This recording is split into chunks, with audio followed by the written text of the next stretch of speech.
하나님 아버지, 주의 자녀들이 이 오후에 하나님의 말씀 앞에 섭니다. 생명에 이르는 회개의 은혜를 저희들에게 허락하여 주셔서 영생의 기쁨과 즐거움을 누리게 하여 주시고 저희의 전인격을 통하여 그리스도의 아름다움을 드러내게 하여 주시옵소서.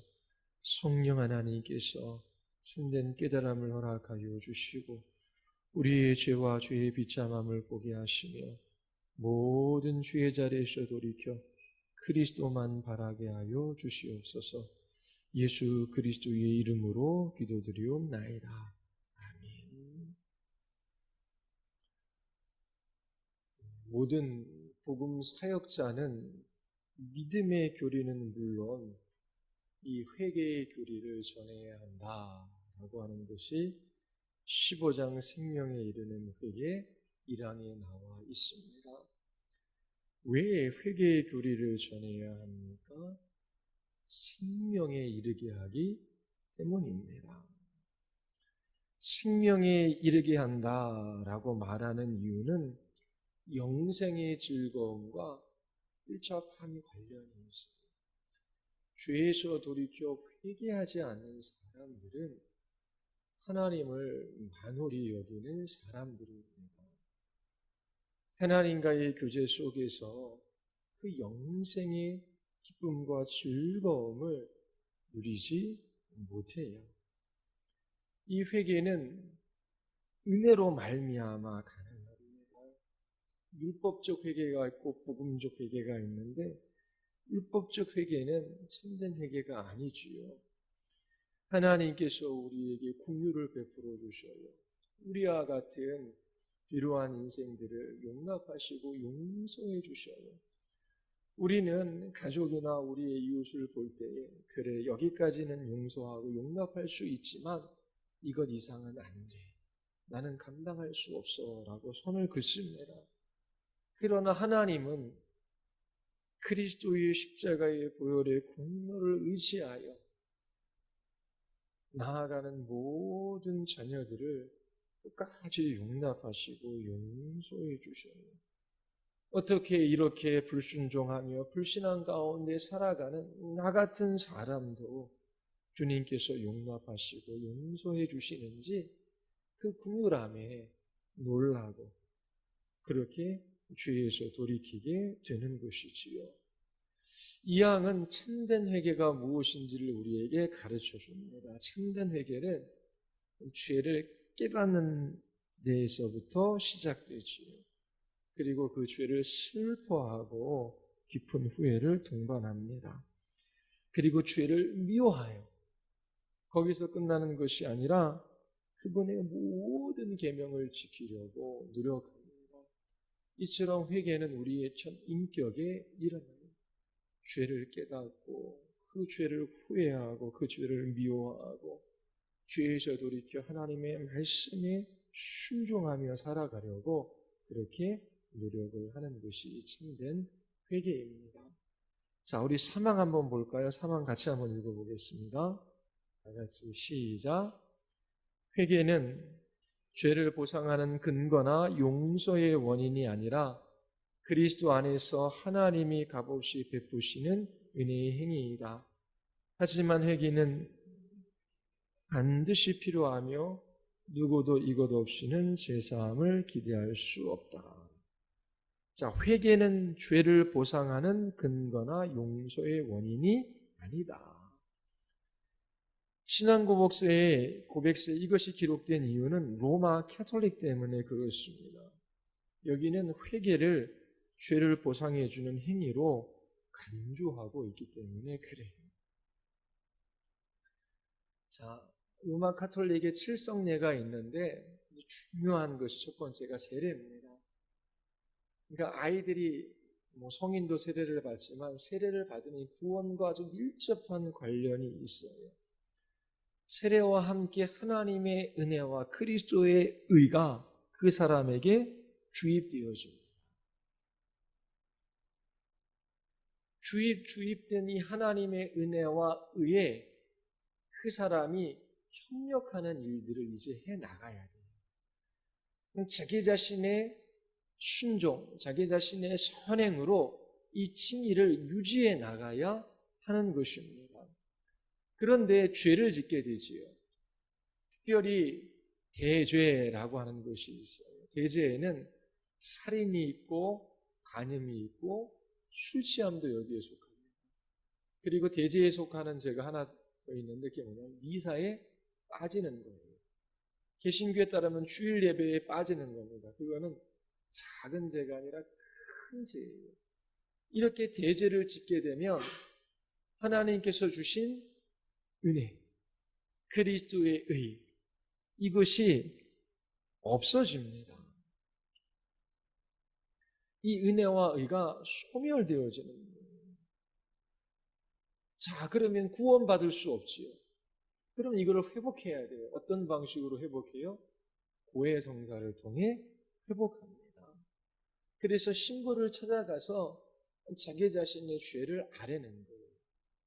이것이 회개 행위지요. 이러한 회개는 죄를 보상하는 근거, 그리고 용서의 원인으로서 가톨릭은 작용합니다. 그런데 성경은 이 회개가 죄를 보상하는 근거나 용서의 원인이 아니다라고 말합니다. 회개는 죄인의 의무예요. 의무를 행했다고 해서 속죄가 저절로 이루어지는 것은 아닙니다. 그리스도의 보혈만이 우리의 죄를 깨끗하게 할 수 있어요. 죄를 하나님 앞에 정직히 고백하고 그리스도의 십자가의 보혈로 정결하게 된 사람들이 하나님 앞에 서서 하나님을 예배하고 하나님과 교통하고 교제하는 그러한 삶을 살아갈 수 있습니다. 죄사함은 아무 대가 없이 우리에게 주어지는 거예요. 그리스도 안에서 하나님이 값없이 베풀어 주시는 은혜의 행위지요. 내가 회개했다고 해서 저절로 죄사함이 이루어지는 것이 아니에요. 하나님께서 죄사함의 은혜를 베풀어 주셔야 하는 것이지요. 하지만 죄사함을 받으려면 회개가 반드시 필요합니다. 회개하지 않으면 죄사함을 받을 수 없어요. 자, 다시 한번 정리하면 회개는 용서의 원인이 아니에요. 죄를 보상하는 근거도 아닙니다. 그리스도의 십자가의 보혈로 하나님께서 우리를 정결하게 해주시는 하나님의 은혜의 행위예요. 내가 회개하겠다고 해서 저절로 용서함 받는 것이 아니에요. 하지만 우리가 회개하지 않으면 죄사함을 받을 수가 없습니다. 이게 사망에서 지금 이야기하는 겁니다. 사항 같이 한번 읽어볼까요? 다 같이 시작. 그러나 아무리 큰 죄도 진정으로 회개하면 정죄를 면할 수 있다. 자, 로마 가톨릭에는 대죄와 소죄를 나눠요. 대죄는 하나님의 은혜와 그리스도의 의를 소멸시킬 수 있어요. 소죄는 그렇지 않아요. 근데 이것에 관한 반론으로 이 앞에 문구를 쓴 겁니다. 아무리 작은 죄라도 정죄를 받는다라고 하는 거예요. 죄는 죄를 짓는 대상에 따라 그 크기가 다르거든요. 우리가 아무리 작은 죄일지라도 그 죄를 짓는 대상이 하나님이면 그 죄는 결코 작은 것이 아니에요. 그런 이야기를 종종 하지요. 친구에게 야 임마 라고 그렇게 좀 욕설을 해도 크게 죄가 안 될 수 있어요. 물론 욕하는 건 죄가 될 수 있죠. 그런데 그 친구의 아버지에게 그렇다고 생각해 보십시오. 죄의 크기가 엄청 커지지요? 친구에게 하는 것보다. 근데 그걸 확대시켜 하나님 앞에. 그러면 우리가 누구 앞에 죄를 짓느냐라고 하는 거예요. 하나님께서 내신 삶의 법칙들이 있어요. 계명이 있어요. 네 이웃을 사랑하라. 근데 내가 이웃을 사랑하지 못했어요. 저 사람의 마음에 상처를 냈어요. 그러면 내가 저 사람에게 죄를 짓는 거기에서 끝나는 것이 아니라 하나님이 내신 법칙을 어겼기 때문에 하나님께 범죄한 것이 되거든요. 그래서 아무리 작은 것일지라도 하나님 앞에 지은 죄는 결코 작은 것이 아닙니다. 그리고 우리는 작은 죄라고 해서 쉽게 잊어버리잖아요. 하나님은 영원하신 분이에요. 하나님은 현재와 미래와 과거가 없으시 한꺼번에 보시고, 그러면 우리가 지은 죄는 아무리 작을지라도 하나님 앞에 영원히 남겨져 있는 것입니다. 그래서 단 1호 머리 티끌 만한 죄가 있다라고 할지라도 그것이 하나님께 범죄한 것이 되기 때문에 엄청나게 큰 것이고 또 영원한 거예요. 그러니까 우리의 눈에 보이기에 죄 소재로 나눌 수는 있지만 하나님 앞에 죄를 짓는 것은 그거는 작은 것이 아니에요. 엄청나게 큰 것이지요. 그리고 뒤쪽에 보면 아무리 큰 죄도 진정으로 회개하면 정죄를 면할 수 있다라고 하는 이 구절이 있는데, 이건 제세례파에서 세례와 은혜를 받은 후에 중대한 범죄를 지으면 죄사함을 받을 수 없다라고 하는 걸 이야기해요.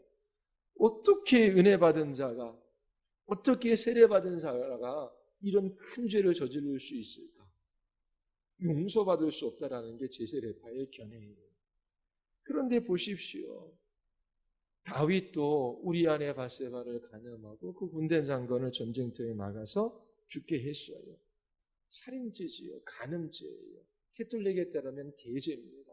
용서함을 받을 수 없나요? 아무리 중대한 범죄라도, 아무리 큰 죄라도 진정으로 회개하면 이 정죄를 면할 수가 있습니다.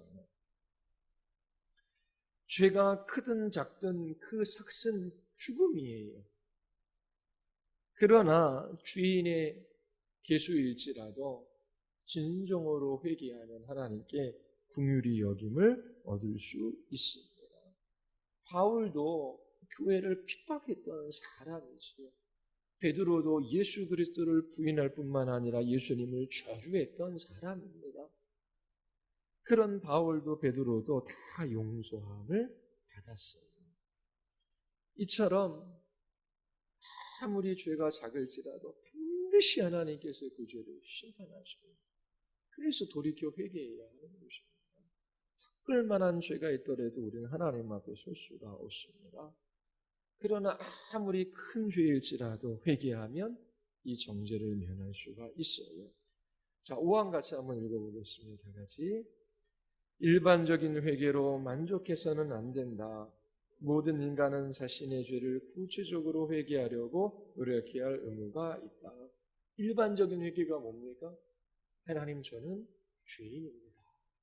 저의 죄를 용서해 주시옵소서. 자, 뭉뚱그려서 저는 죄인입니다. 맞아요. 그런데 그것이 정말 나는 본질적으로 하나님 앞에 죄인일 수밖에 없습니다. 자, 삶의 열매들을 보니까 그 뿌리가 썩었어요. 그래서 나는 정말 하나님 앞에 죄인입니다. 자, 이처럼 자기 자신이 죄인이라고 하는 그 사실을 철저히 깨닫고 하나님 앞에 고백하는 것이 아니라 그냥 일반적으로 우리는 죄이니까 하나님 용서해 주십시오. 이제 그런 정도로 그렇게 하는 것이지요. 자, 뭐라고 신앙고백서에 얘기하냐면 모든 인간은 자신의 죄를 구체적으로 회개하려고 노력해야 할 의무가 있다. 그러면 자기 자신을 검증해보고 내 생각, 입술, 내 행위, 내 삶 속에서 하나님의 말씀에 비추어 죄된 것이 무엇인지를 다 끄집어내야 돼요. 물론 우리는 우리의 죄를 다 기억할 수는 없어요. 하지만 자신의 마음과 행위를 살펴 하나님께 구체적으로 회개해야 하는 것입니다. 그렇게 하나님께 회개할 의무가 우리에게 있습니다. 그래서 한 주간도 생명에 이르게 하는 회개 없이는 이 영생의 기쁨과 즐거움을 누릴 수가 없습니다. 우리는 매일매일 죄지며 살아가잖아요. 그래서 하나하나 하나님 앞에 살피며 구체적으로 하나님 앞에 우리들의 죄를 고백해야 하는 것입니다. 우리 6항 한번 읽어볼까요? 6항 다 같이 시작. 모든 사람은 자기 죄를 개인적으로 하나님께 고백하고 용서를 구해야 한다. 그렇게 죄를 버리면 긍휼을 얻게 될 것이다. 형제나 그리스도의 교회에 죄를 지은 사람은 사적으로나 공적으로 죄를 고백하고 슬피 뉘우치며 잘못을 끼친 사람들에게 자신의 회개함을 나타내야 한다.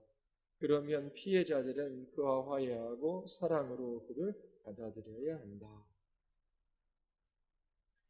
하나님의 눈을 피할 수 있는 죄는 없어요. 우리는 죄를 고백함으로 기꺼이 수치를 감당하고 하나님께 영광을 돌려요. 여호수아가 아간에게 말하지요. 각주 5번. 세 번째 여호수아 7장 19절 우리 같이 한번 읽어볼까요? 같이. 그러므로 여호수아가 아간에게 이르되 내 아들아 청하노니 이스라엘 하나님 여호와께 영광을 돌려 그 앞에 자복하고 내가 행한 일을 알게 하라. 그 일을 내게 숨기지 말라 하니. 죄를 숨기는 것은 하나님을 욕되게 하는 거예요. 회개하지 않는 것은 하나님이 죄를 보지 못하시거나 형벌을 내리실 수 없는 것처럼 행동하는 것과 마찬가지예요. 시골에 농사 짓는 분이 있어요. 근데 가을에 보니까 풍년이에요. 추수할 게 너무 많아요. 그래서 주일날 목사님한테 저는 교회 못 가겠습니다. 이 가을 추수기에 나가서 열심히 걷어들여야 될 것 같아요. 목사님이 뭐라 그랬을까요? 그래요. 추수 때는 너무 바쁘니까 교회 나오지 마십시오. 그렇게 했을까요? 그렇게 하지 마십시오. 하나님이 기뻐하시는 것이 아닙니다. 하나님을 가까이 하는 것이 복입니다. 가르쳤어요. 근데 당장 추수할 게 너무 눈앞에 있으니까 그냥 목사님 말을 안 듣고 가을 내내 밭에 나가서 들에 나가서 추수를 했어요. 그래서 곡식을 걷어들이고 창고에 가득 채웠어요. 그래서 어떤 일들이 일어났을까요? 아무 일도 일어나지 않았습니다. 그래서 이 농부가 목사님을 만나서 목사님, 제가 이렇게 주일에 추수하고 교회 나가지 않았는데 뭐 다리 부러진 것도 없고 가족이 잘못한 것도 없고 그리고 뭐 곡식 창고가 불에 탄 것도 아니고 온 상황에 걷어들였습니다. 그때 이 목사님이 뭐라고 이야기하냐면 하나님께서는 반드시 이 가을에 모든 것을 정산하는 것이 아닙니다. 좀 무섭지요? 가을에 모든 것을 다 정산하는 것이 아닙니다. 그냥 우리가 죄를 짓는다고 해서 당장 하나님께서 다리를 부러뜨리고 그리고 뭐 어려운 일들을 당하게 하고 막 그렇게 하지 않으셔요. 그런데 정말 죄를 짓고 예를 들어서 하나님의 말씀에 한 가지 어긋나는 일을 할 때마다 하늘에서 후추리가 날아와서 그냥 종아리를 딱 때린다면 어떻게 하겠습니까? 무서워서 못하겠지요. 벌벌벌 떨겠지요. 그거는 참된 회개가 아니죠. 그리고 하나님께서 징계하지 않는다고 해서 회개하지 않고 살아요. 그거는 하나님이 죄를 보지 못하시거나 형벌을 내릴 수 없는 것처럼 행동하는 것과 마찬가지예요. 하나님을 모욕하는 것이지요. 이게 회개하지 않는 죄입니다. 자신 죄를 고백하는 것은 하나님의 율법을 귀하게 여기는 거예요. 그분의 존재하심을 인정. 하나님이 이렇게 구원받은 신자들은 하나님 앞에 복된 그리스도인의 삶을 살아가게 하셨습니다. 이러한 율법, 이러한 계명을 주셨어요. 그런데 하나님, 제가 이 계명을 따라 살아가지 못했습니다. 하나님, 이 불순종한 이 모든 죄악들을 하나님께서 다 아시지요. 하나님께서 반드시 회개치 않은 이 죄에 대해서 징벌하실 것입니다. 이거는 죄를 고백하는 것은 죄를 벌하시는 그분의 정의를 존중하는 거예요. 그리고 하나님, 내가 죄를 짓는다라고 해서 즉각적으로 하나님께서 그 죄의 형벌을 지팡해 주시지 않으시지요. 주님의 인내하심과 오래 참으심이 있습니다. 감사합니다. 그게 죄를 고백하는 사람의 마음 안에 있는 거예요. 죄를 숨기는 사람, 회개하지 않는 사람은 하나님을 욕되게 하는 거예요. 왜? 하나님이 마치 내가 죄를 지은 것을 보지 못하시는 것처럼, 그리고 하나님께서는 형벌을 내리시지 않는 것처럼 생각하기 때문에 그래요.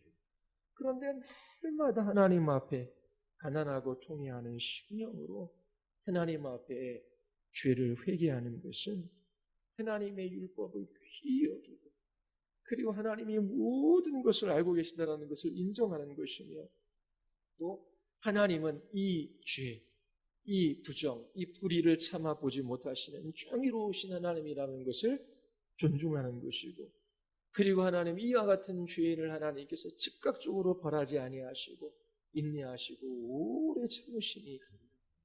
이런 마음이 회개하는 사람들의 심령 가운데 있는 것이지요. 자, 교회에서 두 가지 설교를 들어야 돼요. 믿음에 관한 교리 설교입니다. 또 하나 회개의 교리에 대한 설교이지요. 여러분, 우리가 배운 것처럼 하나님 저는 죄인입니다 라고 그렇게 끝나지 말고, 모든 죄들을 다 기억할 수는 없지만 하나님 앞에 정직하게 서서 여러분의 말로 한마디 한마디, 하나님, 제가 이런 생각, 이런 행동, 이런 마음을 가졌습니다. 하나님, 이것이 하나님 앞에 죄인 것을 고백합니다. 그러면서 하나하나 낱낱이 고백할 수 있습니다. 생명에 이르게 해야 하는 회개입니다. 이러한 죄의 자리에서 돌이키는 것 없이 그리스도의 생명의 풍부함을 누릴 수 없고 하나님을 가까이 하는 것을 누릴 수 없습니다. 하나님과 교통하며 교제하는 이 달콤함을 결코 맛볼 수가 없습니다. 필요하잖아요. 뭐가 필요해요? 기도가 필요하잖아요. 다음 주에 할 설교 내용 중 하나님을 가까이 하는 방식 중에 하나가 기도예요. 하나님 앞에 나아가 죄를 아뢰지 않고서는, 하나님께 사죄 연총을 받지 않고서는 살아갈 수가 없잖아요. 하나님 앞에 정직하게 서서 여러분들의 죄를 고백하며 하나님의 긍휼하심을 구하십시오. 그리고 우리가 배운 것처럼 성령께서 그 죄의 비참함을 깨달아 알게 하시고 그 죄를 지으며 살아가는 것이 얼마나 하나님의 마음을 슬프게 하는 일이며 그것이 우리에게 얼마나 괴로운 일인지를 하나님께서 알게 하시고 기꺼이 자발적으로 하나님의 말씀 앞에 순종하며 살아가기를 여러분들이 기도의 자리에서 결단하고 그렇게 생명에 이르는 이 회개의 은혜를 누릴 수 있게 되기를 바랍니다. 우리 같이 기도하겠습니다. 우리 같이 한번 우리 기도할 때에 하나님, 참으로 분주하고 바쁘게 하루하루의 일과를 지내보냅니다.